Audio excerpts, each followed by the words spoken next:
Now, some of my viewers have recently requested that I do some more Grevillea propagation videos. So I thought we've got a nice sunny day today and where spring is just around the corner. So I thought I'd show you how I do some cuttings. First of all, you'll need some clean secateurs, a 6-inch pot like this, one of these little dust masks, and some rooting hormone.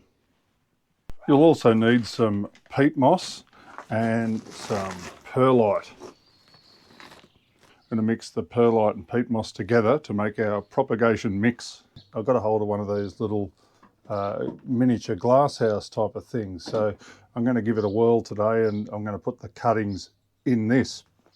These are great because you can put this by your windowsill or you know, a nice area outside where it's fairly protected and you've got yourself your own little greenhouse. You'll also need a spray mist bottle as well. Now the cuttings I'm going to be doing today are Grevillea montes col. I thought because I've been doing some footage in one of my recent YouTube videos about how endangered they are in their natural environment at around the Mount Cole region. I myself am lucky enough to have a beautiful specimen next to me that I've had growing in the garden for quite some time. So I thought I'd do some cuttings off that and spread them around and get them into some people's gardens. How do we select the material off the plant that we need for the cuttings? Well, first, it always has to be a nice disease-free and healthy plant. Then you want to cut a nice branch off just like this to make sure the material is right. You don't want the material to be too soft or too hard. Now to test this, you do the old bend and flex method. You bend it down like this. If it springs back up like that, it's good to go. So there we go. I've got my bundle of cuttings, so let's go and get started. Now before we start doing the cuttings, I've got to make up the mix. We're using some peat and perlite today. Now it can be very harmful if you breathe these products in. They can really get into your lungs and it's not good for you at all. So we will throw a dust mask on just to protect ourselves. We get our little propagation igloo. So I'm just going to make a 3-to-1 ratio mix, meaning 3 parts perlite, 1 part peat moss. In she goes. 1, 3. You can buy this peat moss and the perlite at any good quality nursery. Just sort of mixing it all through like that with your hands. I probably could have done with an even bigger container. And you can add more peat if you feel this is draining too quickly. You can add more peat to it. Yeah, this is just sort of a ratio that I usually start off with. Usually enough peat in here to keep it moist. See how that's starting to churn through there. Now you can use vermiculite, seed raising mix. There's many different types of mixes. This is just one that I choose to use. These are called cells. We're going to fill that and then go and start preparing the cuttings. So what I need to do first is wet the mix. So we just give it a nice hose like this.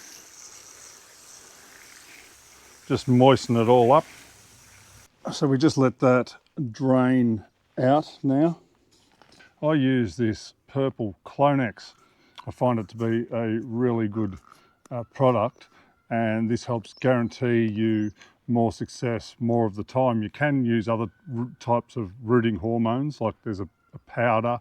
You can even use honey. Now I pour this purple Clonex into one of these little clear containers here. I just put enough that I need for the session.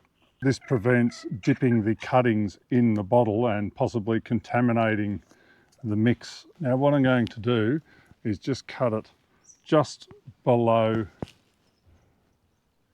the leaf axil here. or node as it's called. So I'm just going to cut it there, and then I'm going to just take that off, right? So you're left with that little piece just like that. And then I'm going to work my way up. I'm going to probably just leave 3 or 4 leaves towards the top.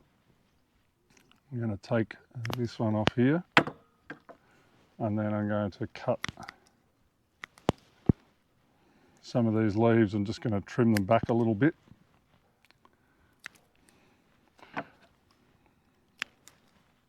These secchies could have been a bit sharper. There we go. So by trimming the leaves back a little bit, this just gives you more room to fit them in amongst other cuttings in your propagation media. I've left, I don't know, about, what, a centimetre just below the node. The node is this little part that connects the leaf to the main stem of the branch. So then what I do with my clean pair of secateurs is just take a little slither of bark off there. I don't know how well you can see that, there we go.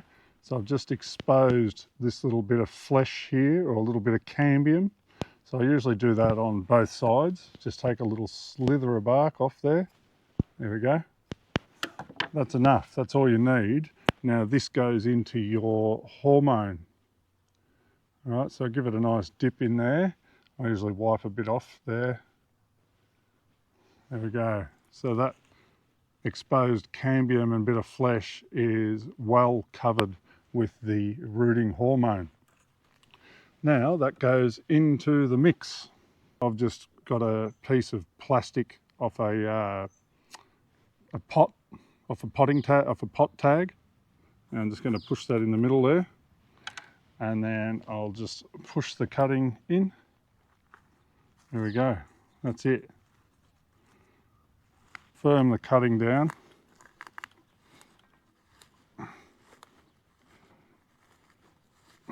Make sure it's nice and firm in there.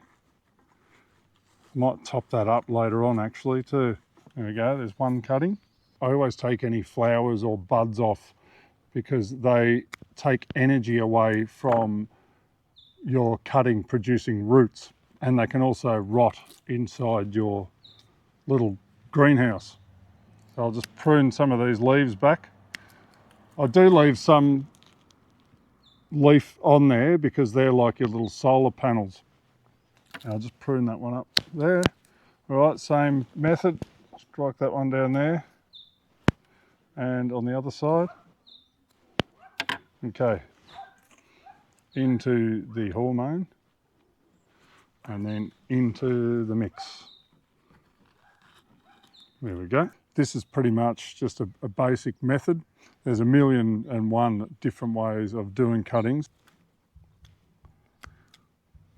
That's my cuttings done for today. I'm just giving them a good mist with this mister I've got here. I'll need to do this possibly once every 3 or 4 days at the moment. It's weather permitting. Cuttings need to be kept in a protected position, whether it's by the window of the house, out in the yard, under the veranda somewhere, or I'm keeping them in the greenhouse here, and soon I'll be putting some shade cloth to protect it from the harsh afternoon sun. But yeah, I'll put the lid on these cuttings and they'll be nice and protected in here. This will all fog up and be its own little humid atmosphere. These cuttings should take anywhere from 4 to 6 weeks to strike roots, and then I'll be back to show you the potting on process. That's my plant cuttings done for today. If you have any questions, feel free to ask. I'm more than happy to answer them. If you'd like, you can subscribe to my channel for plenty more Australian native plant, adventure, all sorts of garden content coming your way. Until next time,